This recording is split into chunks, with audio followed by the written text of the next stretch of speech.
In a country estate located more than 180 kilometers from bustling London, surrounded by ancient forests and absolute silence, lies one of the greatest enigmas of the British monarchy. Sandringham House, a private residence of the royal family since 1862, has always been a symbol of tradition and privacy. But some say that beneath its impeccable halls, meticulously maintained gardens, and discreet corridors, something far darker is hidden than one might imagine.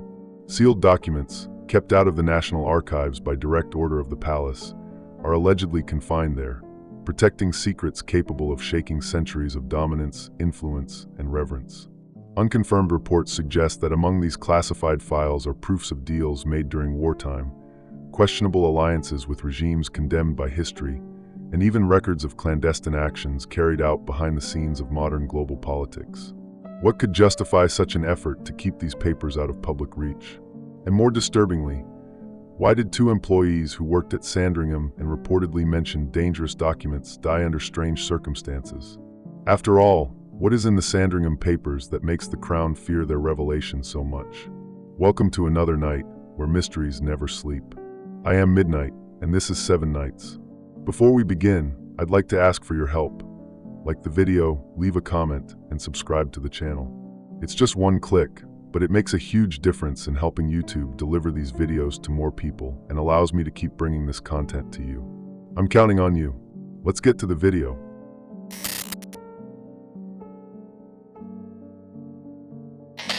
If you were trying to hide something truly dangerous, something that could ruin an entire institution, where would you put it? In the middle of a city swarming with journalists?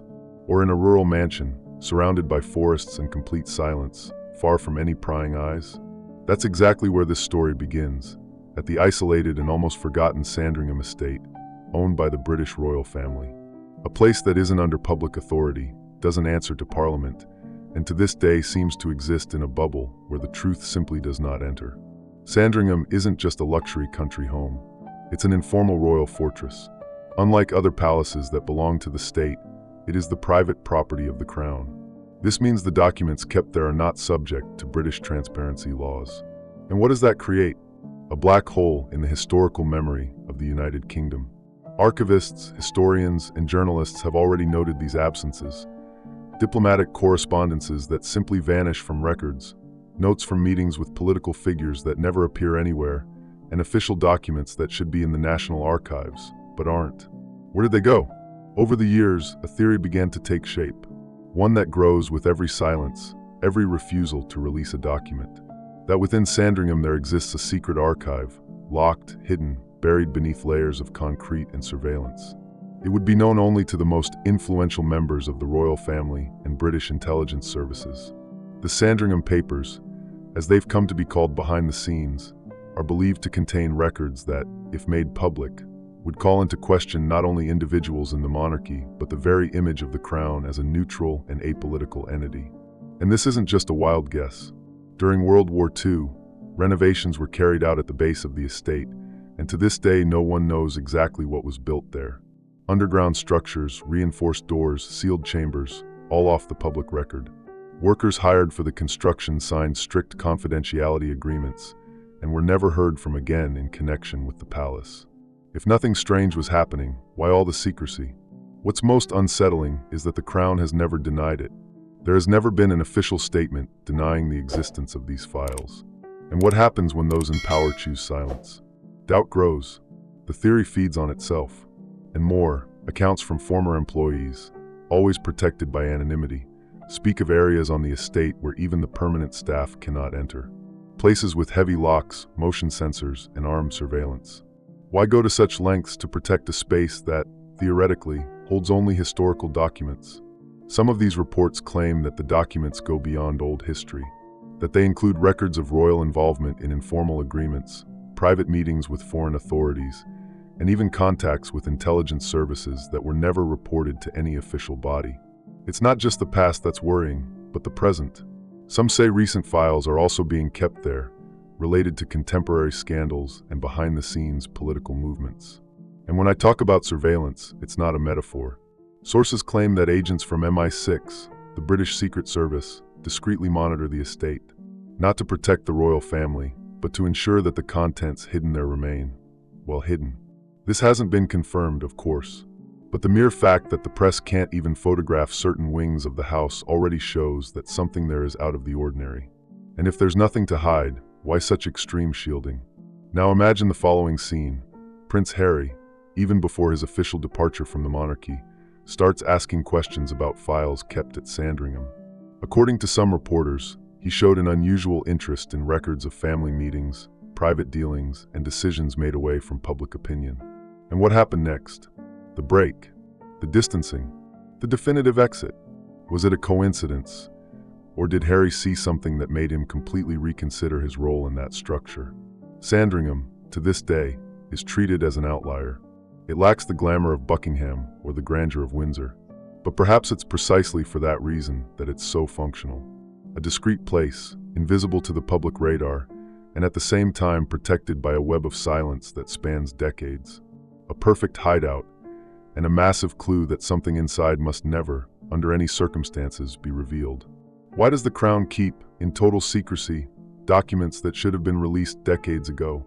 And what lies within Sandringham that still justifies so much surveillance, so much silence, and so much fear?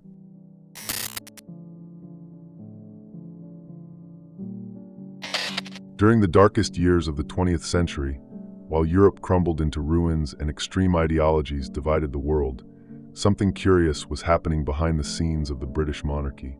Contrary to what many believe, the royal family's involvement in the events of World War II was not merely symbolic or ceremonial. There is evidence, some public, others carefully erased, that parts of the British aristocracy, including figures close to the throne, had much closer ties to the Nazi regime than the official narrative usually admits. And it all starts with a name that refuses to disappear from history: Edward VIII.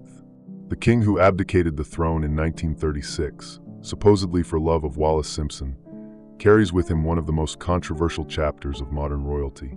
After his abdication, he was sent to a remote position in the Bahamas, where he remained isolated from the center of power.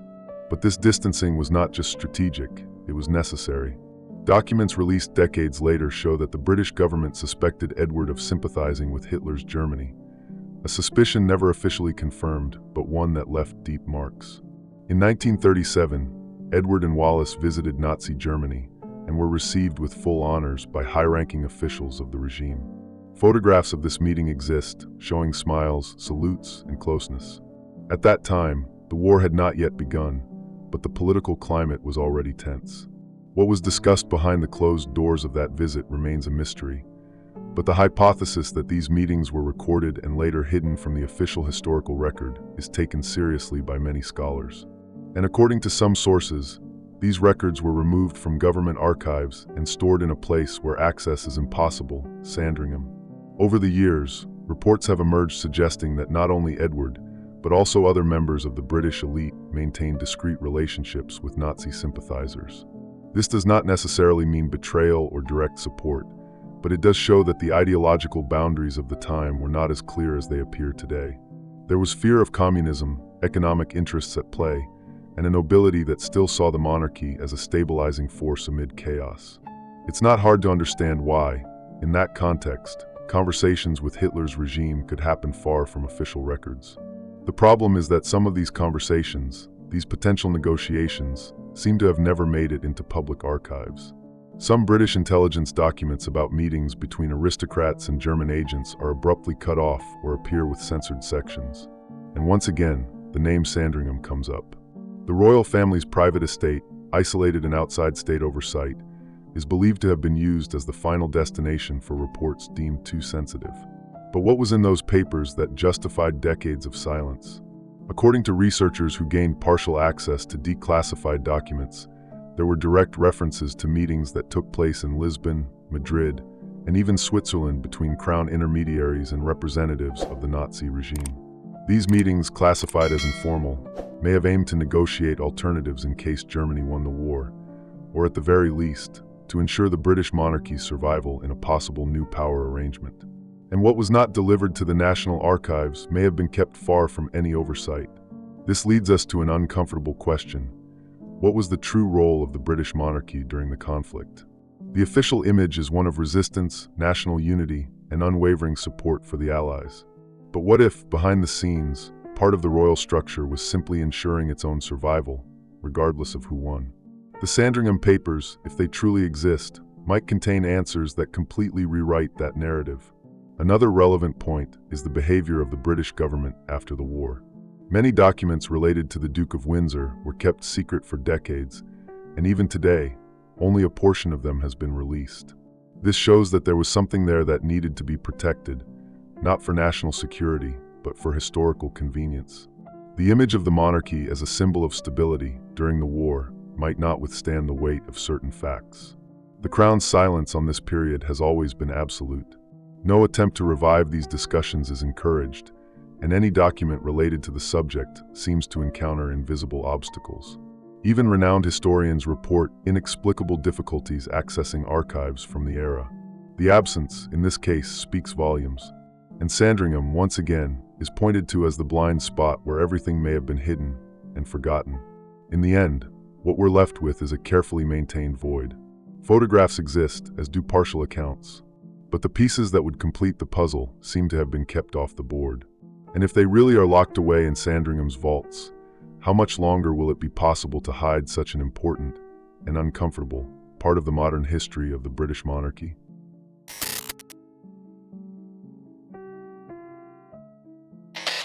When the name of the British royal family became linked to the international scandal involving Jeffrey Epstein, the world watched in shock as the monarchy faced one of its most severe image crises in recent history. But behind the public outcry, the withdrawal from official duties, and the silence that followed, one question remains, one that many avoid asking out loud. What does the Crown truly know? And where is that information kept? Prince Andrew was seen as one of the most active members of the royal family, constantly involved in international engagements and diplomatic representations. His friendship with Epstein, however, cast a permanent shadow over that trajectory. The photos, travel records, and testimonies, these are all widely known. But what happened behind the scenes after the scandal erupted is what truly raises questions. Because the monarchy's reaction was too fast, too precise. There was no public hesitation, no long internal debate. Andrew was removed from royal duties, his titles were stripped, and his presence at official events vanished almost overnight. A multi-million-dollar settlement was reached with the accuser, and the issue simply disappeared from the headlines. But have you ever wondered how a case of this magnitude, with such deep ramifications, vanishes so suddenly from the world's attention? This is where Sandringham comes in. The royal family's private estate which, as we've seen, operates beyond the reach of public transparency. A place where documents can be kept away from any access law, any official investigation. And it wouldn't be surprising if the most sensitive records about this scandal were kept precisely there, under lock and key, far from the press, the courts, and even Parliament. Imagine what could have been archived: private correspondences, memorandums about meetings between royal advisors and legal authorities, internal damage control strategies. If such things truly exist, it would make perfect sense for them not to be in the official royal archives, but in a place of absolute control. A space where time and silence work in favor of those who want to forget. After all, the British monarchy does not answer to the same rules as other public institutions. It is not elected, not investigated, and not held accountable like a regular government. The symbolic authority of the crown depends on the trust it inspires, and this kind of scandal has the power to corrode that image from within. Protecting the monarchy, in this case, also means protecting the hidden backstage that never came to light. The royal family's silence after the settlement was absolute. No further statements, no public support or definitive condemnation. Andrew simply disappeared from the scene. And in a universe like royalty, where every gesture is meticulously calculated, this is no ordinary response. It is a strategy. And like any strategy, it leaves traces. The difference is that, in this case, those traces may be hidden where no one can reach them. Sandringham, once again, emerges as the ideal destination for everything that cannot be destroyed, but also cannot be seen. It's not just a country house, it's a fortress of silence. It's important to remember that, despite all the speculation, there is no public proof that these documents are actually stored there. But the pattern repeats itself: crisis, containment, disappearance. And what hides behind this repetition is not merely caution. It is an entire structure working to protect itself. So, if the Epstein case has been closed in the eyes of the world, Was it truly closed? Or just locked away, too far to ever be touched again?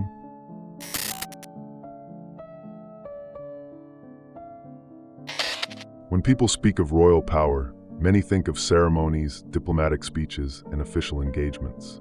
But there is another kind of power, the one exercised behind the scenes, without cameras, far from the crowds. And it is in this darker territory that the British monarchy appears to have left much deeper footprints than most imagine. Footprints that lead inevitably to the heart of the Middle East and to the oil reserves that fueled the modern world. The relationship between the United Kingdom and the Gulf countries is long-standing, complex, and marked by strategic interests. But what few people talk about is the quiet, yet constant, role of the monarchy on this chessboard. Not just as a symbolic representative, but, according to historical sources and little-known records, as an active participant in billion-dollar meetings and agreements with Middle Eastern leaders. Now stop and think, why does this involvement never clearly appear in public documents? To begin to understand this game, we need to remember that companies like British Petroleum didn't just operate on Arab soil. They did so with the backing of British diplomacy. And in many cases, that diplomacy included private meetings between Crown representatives and Arab leaders. But when you look for official records of those meetings, you simply don't find them. And that already starts to sound familiar, doesn't it? Just like in the previous chapters, everything points to the same pattern. What cannot appear in national archives finds refuge in a safe place, where access is impossible for any ordinary citizen. Sandringham, a property where the royal family seems to store not only personal belongings, but entire chapters of its unauthorized history. And we're not talking only about old encounters. In the 1970s, 80s, and even in the early 2000s, there were a series of discreet trips, private events, and closed-door dinners that coincided with major decisions about the international oil market. None of this is clearly documented. None of it appears in newspapers of the time with the correct names, nor in the official schedules of the royal family. And this raises an uncomfortable question. If everything was done so naturally, why keep it hidden? The problem lies not only in the meetings, but in their content. Were there favors? Promises? Negotiations of influence? According to international relations analysts, it's possible, and likely, that the monarchy played a bridging role between the British government and commercial interests at a time when oil dictated the global economy. If evidence of this exists, it's not in Westminster, it's locked in a basement far from the reach of the press. And here comes another element that cannot be ignored: funding. For decades, institutions linked to the monarchy received donations and sponsorships from extremely wealthy Arab nations. While this is not, in itself, a crime, it raises a delicate question. Did those donations come with strings attached? Was there influence over political, diplomatic, or military decisions? Once again, if records of this were made, they are not where they should be. And what about the wars, the arms deals, the strategic positions of the United Kingdom in the Middle East? What was the Crown's true involvement? Did it participate, behind the scenes, in the formulation of strategies? Did it pressure elected leaders to protect mutual interests? None of this can be stated with certainty. But the lack of answers and the institution's silence leave room for suspicions that grow with time. Once again, we return to Sandringham. The pattern repeats. When something is too sensitive to be archived, it is removed from public circulation. The property offers not just secrecy, but total control. There are no legal obligations, no oversight, no record. Just silence. So if part of the monarchy's history was written with oil, power, and covert negotiations, it may never appear in a textbook. But that doesn't mean it isn't written somewhere. Perhaps it's just hidden, like everything else that threatens the shine of the crown.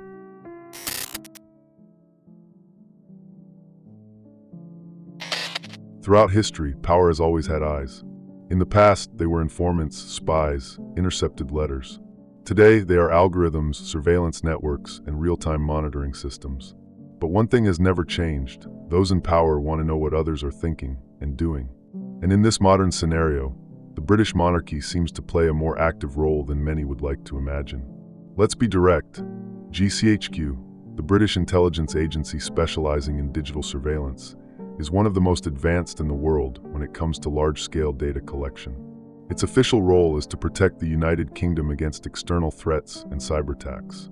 But documents leaked by whistleblowers over the past decade indicate that the scope of these operations goes far beyond what's disclosed. And here the question arises: Where does the monarchy fit into this equation? The answer starts with context. The royal family is not just a national symbol. It is also a political and strategic structure protected by all the gears of the state. This includes, of course, the intelligence services. And it wouldn't be an exaggeration to say that, in certain situations, safeguarding the image of the crown is treated as a matter of national security. But protecting an image is one thing. Monitoring silent threats is something else entirely. From time to time, reports surface about targeted surveillance of journalists, academics, and even distant members of the royal family who showed interest in sensitive topics. Subjects like the Sandringham scandals, ties to the Middle East, or royal connections with controversial figures. None of this can be officially confirmed, but the patterns of silence, retreat, and disappearance of information reinforce the idea that there is more backstage control than typically admitted. And that's not all. There are allegations that GCHQ technologies have been used to map conversations and communications, not only of political adversaries, but of public figures who, at some point, represented a risk to the institutional stability of the monarchy. The kind of risk that doesn't make headlines, but seriously concerns those working to maintain the appearance of order.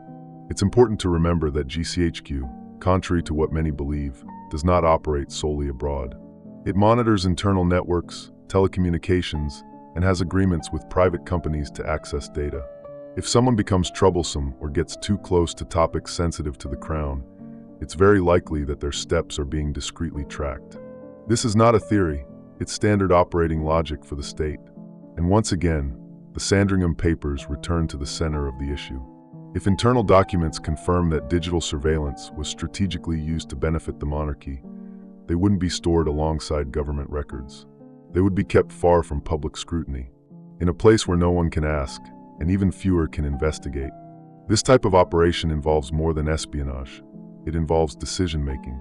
Who was authorized to access this data? Who received the reports? And more importantly, which members of the royal family knew about, approved of, or directly benefited from it? These are questions for which any answers, if they exist, would be far from the public eye. The United Kingdom has always prided itself on its democracy, its free press, its respect for privacy.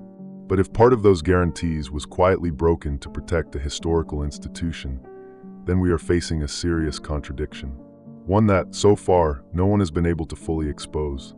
And this is where surveillance stops being invisible, because what remains hidden for too long eventually begins to show signs of its existence.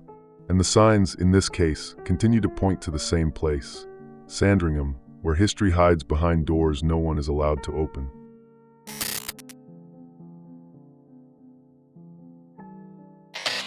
In an institution as ancient as the British monarchy, silence almost always speaks louder than words.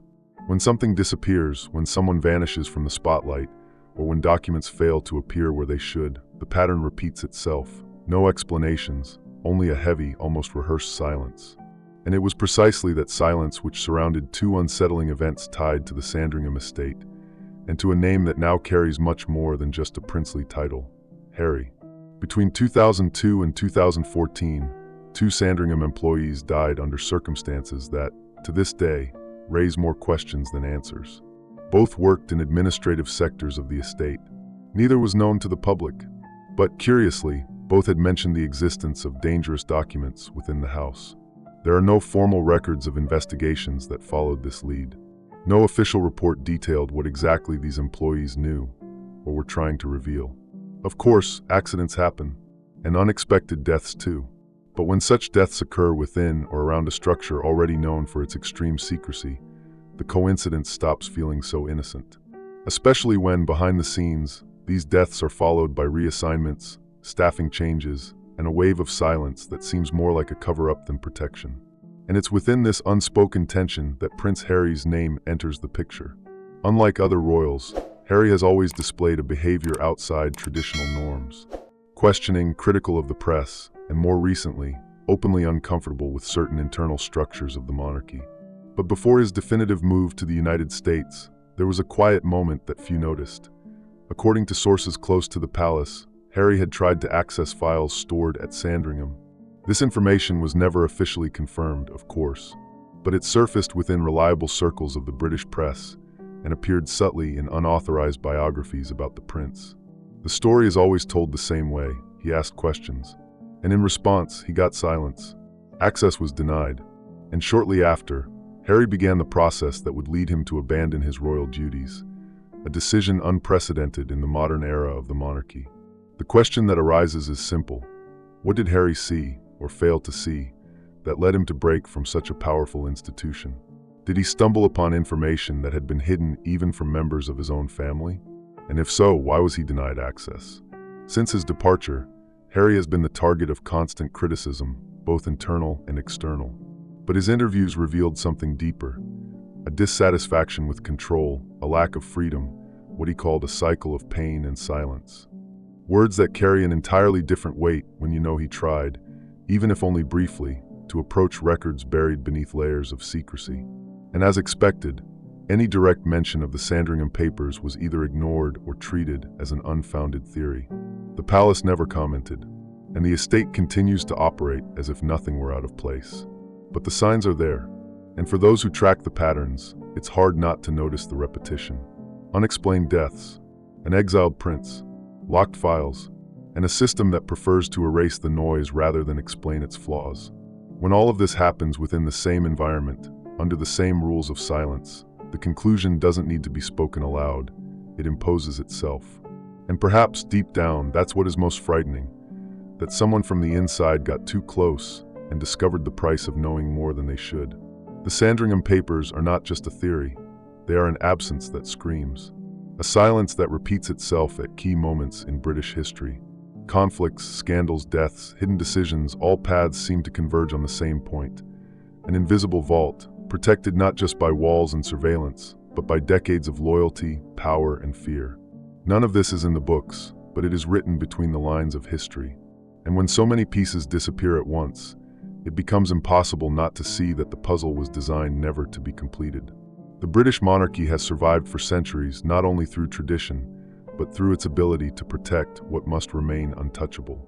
In that context, Sandringham is no longer just an isolated property. It becomes the ultimate symbol of what is kept from the public. Because sometimes what threatens an empire is not war nor revolt, but the mere possibility that the truth might come to light. This story is just one piece, and one day, you might see the whole puzzle. If this made you think, subscribe and like the video. It helps the channel grow. Don't forget to share, because more voices mean more discoveries.